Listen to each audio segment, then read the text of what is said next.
We have so many stories in our lives, but our stories are not always heard. On the Hear My True Story podcast, we tell our own true stories. Before the white car parked, our head teacher had scattered. Looking at him, I could only see his tie that was flying backwards, waving at us, and he disappeared in thin air. I want to share my life story. I want to share my voice with the people because I know that just a small joke I can tell through this podcast, it will make someone smile. When you ask me what I fear most in life, I would definitely respond to you and say it's fear itself. We are fighting for togetherness.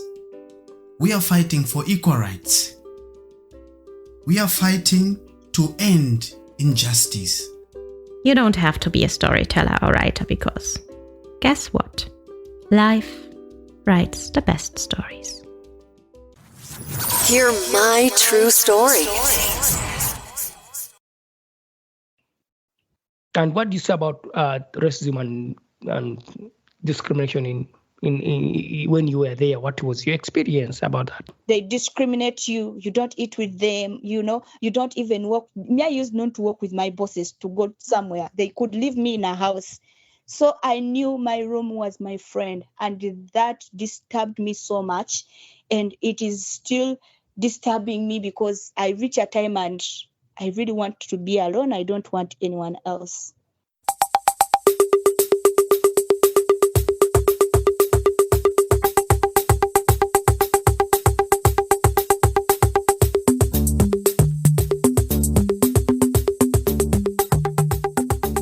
Welcome to Hear My True Story Kampala Season 1, where we tell true stories and have conversations about real-life experiences with non-storytellers and storytellers from Uganda.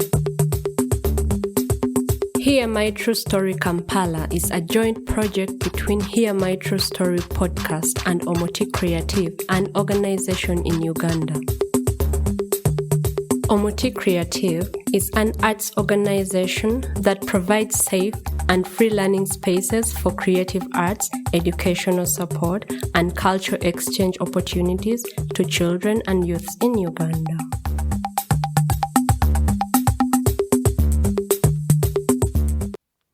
Yes, our listeners, thank you again for following our podcast, Hear My True Story. And again, in this episode, we have a conversation with Sarah.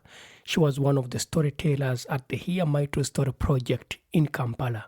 Yes, if you do not listen to the first conversation with Sarah in the previous episode, of course, you can listen to it.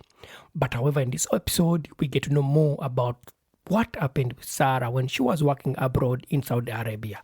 So, Sarah, could you please maybe introduce yourself? Okay, thank you so much, Otako. Hello, hi, our dear listeners. Hear my story. My name is Sarah Nakitende. I am your storyteller. Yes, I am a filmmaker, an actress, and I am a chef. I am a human activist. Yeah, Sarah, how was it working in Saudi Arabia? How did you really, how was the work?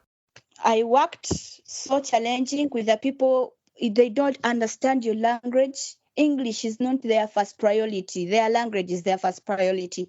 So for you to understand them and to have good terms with them, you have to make sure you learn their language so that you can communicate with them in whatsoever you want to communicate to them. So they are so rude. They are so harsh.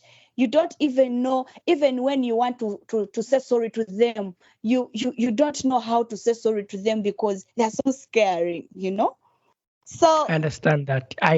Sarah, I really understand your point. The language can be so difficult and also you can't communicate well. But the question, are there schools, are there chances for you to learn the language when you are in Saudi Arabia as a migrant worker or a labor worker? I can't really tell that because I wasn't given such a chance. I don't even know. I am telling you, by the time I entered that house to work, I never even knew where schools were or located, or even to tell you that, like, just we blacks or we people that go there to work, we have a session of school where they train us. If you want to learn the language, you're going to learn it within your work, where you work, like in the house. When someone speaks what they want to speak, you ask them what it means. That is how you're going to learn. Wow, that is really interesting, because there's no room for integration and also inclusion in terms of like learning the language. Yeah, in this kind of job that you got to work in there. But anyway, I don't want to cut you short, but because of time, I would like you to summarize on that part of working in Saudi Arabia, in the house, and then you came back to Uganda. Okay, you can only manage working in such houses when you're so brave, so confident, and you know who you are and what you came to do there. So that is how I managed those people, and I managed to do their work, not until I came back to Uganda. It was not a smooth road. It was not really a rough road, but my experiences taught me something and made me grow into a strong and powerful, fearless woman that I am today. Yeah. Wow, I can really see, because right now I'm not also living in Uganda. I'm living here in Europe, but I see a very big difference with Saudi Arabia and maybe in German, because the things that you get to learn the language. Yeah, you get to learn the language. The opportunities for you to learn the language, at least. Yeah, there's that you learn the language, but also it depends what you are doing here. But the language is a priority here. People will encourage you to learn the language. They will try to speak to you and tell you that, oh, please, there's this chance for you to learn the language. Would you like to go there? This is my personal experience, and I am learning the language. But also it's difficult, yeah? And it's difficult for a black person living in a country where you are a minority. And then I can really imagine how it can be for you, someone living in Saudi Arabia, where we have history of slave trade that was done by the Arabs years back in history, and you are living there, and you are being looked at as a black person. I don't know how it feels like to be in such a context. I mean, for me, it's really hard, but for you, I'm sure it may have been so harder, or what I mean. The discrimination that you go through, the racism that you go through, and you can't speak against it because they don't see it as racism. Maybe they don't see it as discrimination. And what do you say about racism and discrimination in when you were there? What was your experience about that? That I actually do not really want to talk about, because it is the worst situation that I experienced there to me, because you come from this side and you expect to relate with those people, but then they see you like someone who is totally different and doesn't even breathe. You get. So it really created another person in me that I started becoming a loner. I started be like inside your heart, and you do not even know what is really hurting you. You can't even tell. You don't have someone to share to. So because they discriminate you, you don't eat with them, you don't even work. I used not to work with my bosses to go somewhere. They could leave me in a house. So I knew my room was my friend, and that disturbed me so much. And it is still disturbing me, because I reach a time and I really want to be alone. I don't want anyone else. Yeah, you don't need to talk about this. I know it's really hurting. Most times we black people, when we go to countries that are not for majority as black people or people of color, we are always facing discrimination and racism. And it's worse when you're in a community where they are not informed. And I've had so many stories from friends who have gone to places like Saudi Arabia or other Arab areas. The racism is too much, discrimination is too much, and there's no space, there's no room. You can't speak about it. Yeah, it's really painful, and I don't like it, but I don't know what we can do to change that, because how we treat these people back home is different. Yeah, that is true. Yeah. And for you, when you came back after experiencing that, and then you saw how we treat people from these places, like, for example, Saudi Arabia and other parts in Uganda, what was your perception of this whole thing? How did you feel? You came back to Uganda and you found that these people would treat them differently. I actually never felt again to treat them just like we treat them here. We used to treat them here. So I really wanted also to treat them as they treated me there. When I see someone of my color, I want someone of my color, I welcome them. But if you're not of my color, we are not connected at all. I also see you like a different person. I mean, we really give you a pleasure of taking you, welcoming you as our own, our sisters. We are all humans, but then you treat us like trash, like people who do not even exist. So I really, by the time I came back, I wanted to give them just exactly the real me, the person that they built in me, they created in me. Yeah. I can feel that. I can really understand that. It's really hard. And did you get any kind of like support when you come back to Uganda in terms of like counseling, and also maybe, I don't know whether it's there even in Uganda, or did you get any counseling support when you're working there in Saudi Arabia?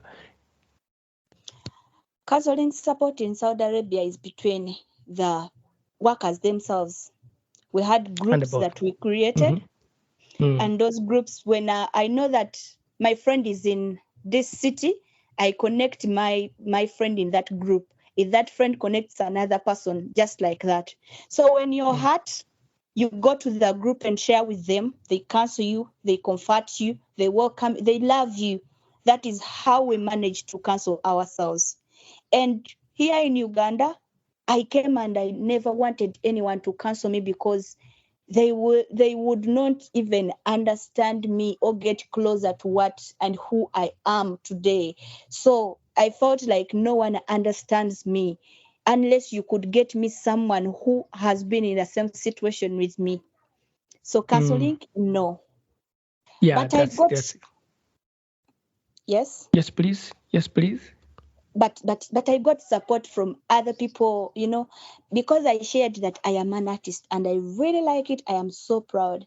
When I was introduced to my friend Joan introduced me to so many filmmakers, and relating, associating, working with filmmakers has really helped me, because they've given me help. They've welcomed me and loved me and showed me another world of life, another life in another world. So I got help from different people, and that is why today I am okay and seated here with you guys. I have come out to tell and share my story. I mean, everyone needs to hear people's story to know that life is really different with everyone. Yeah, that's true. That's one of the things that I love through storytelling. Yeah, and I hope you also, since you're an artist, you can still take it up and then use true storytelling, just like the way we've been using them in film, because you have told certain films about your experience, and and it's really nice that you're using true storytelling. But I want to ask, you have already done some films or projects about your experience? Yeah. Okay. Good. And when you mentioned that people cannot understand you when you come back to Uganda, I really understand this, Sarah. Yeah. For example, me personally, I cannot explain to someone that this is not easy. It's not a heaven to live in Europe or to live in Germany. There are challenges. You'll find discrimination. You'll find racism. You'll find to be denied a job because of your color. You may be denied your own opportunity because of who you are. It's not easy, but someone back home in Uganda, they cannot understand that. Yeah. And I can really understand when you talk about that you couldn't talk to someone who has not lived the experience. It's quite hard for them. Yeah. So before we conclude, I would like to ask you maybe if you have something else that you'd like to share with our listeners, or would like to make our listeners of the podcast to know about your work, your projects, where they can find them. Oh, okay. It is such a great opportunity. Thank you so much, Otako, for this opportunity. I mean, for the world to know about my works, about where they can really get me, and to know who I am. For my projects, for the many of them I've made them, but they are not yet out, and they are not on a YouTube channel or Facebook. But then soon, I believe they will be there. And for the films that are coming, we shall be letting and updating you. We shall be letting you know, and also to update you about everything that happens, and that is on the side of a film. But I am there. I am on Facebook. I have a YouTube. It's called Jesus is My Story Writer. And then I'm about to open the Instagram, and I am on Twitter as Nakitende Sarah. That is my name. So with the chef work, yes, if you want my services, please, I am available in my company. It's called Menoro Foods. At any service you want, any package, please reach out to me. I'm available, and I'll give you the best services. I do juice, and I also do cooking. For the filmmakers, please, I am available for sets welfare. I am there, and I'll still stand as a human activist. So when I come to your door, I mean, you're there. You have to deal with me somewhere. Yeah, that's true. I'm happy to know that you're doing that. And by the way, our listeners, I will put the more information about how you can reach Sarah Nakitende. I'll put her YouTube channel here. Then I put her Facebook contacts also here. And then you can be able to get in touch with her if you want to know more about her work. Yeah. And also, she talked about offering more services on film sets. Yeah, if you're out there listening to this podcast and you know projects that are happening in Uganda, maybe you are doing a film project in Uganda, you need people to work on your crew as artists or as actors or actresses, or maybe as welfare department support. She has a very nice company that is doing the welfare service, supporting people with food during their production. You can contact Sarah. By the way, there's something that Sarah, you said you're human rights activists. What do you mean? I forgot to ask it. What do you mean that you're human rights activists? Maybe our listeners want to hear that. I'm sorry, I'm asking this again when we're almost concluding. You can just give us. Yeah. Okay. I think I had mentioned it somewhere when I was talking that I really fight for the rights of others, and also speak for the voiceless people. You know, so many people there are going through different things that even the world fears to encounter, fears to share, fears, they're missing out on some things because of a certain person who is out there taking advantage of others. So I come out to fight for the survivors of human trafficking, the survivors of anything, the child abuse, child labor, child marriage. I talk about different things, and I also meet out with different people, fight for the rights of others. That is what I do. And I was currently working with Omti Creative, in Uganda. That is the organization that welcomed me and loved me, shared with me the little they had, and they groomed me to another person that I am even confident to share my story today and tell the world that this is what is happening, this is what is going on, this is what we should do. So I am so proud, and thank you, Otako. Yeah, you're welcome. Thank you too for sharing with us your stories, and to also for being a strong woman, an activist fighting for other people's rights. And two, I see your work in line with fighting for the rights of survivors of human trafficking, and you have done projects in Uganda.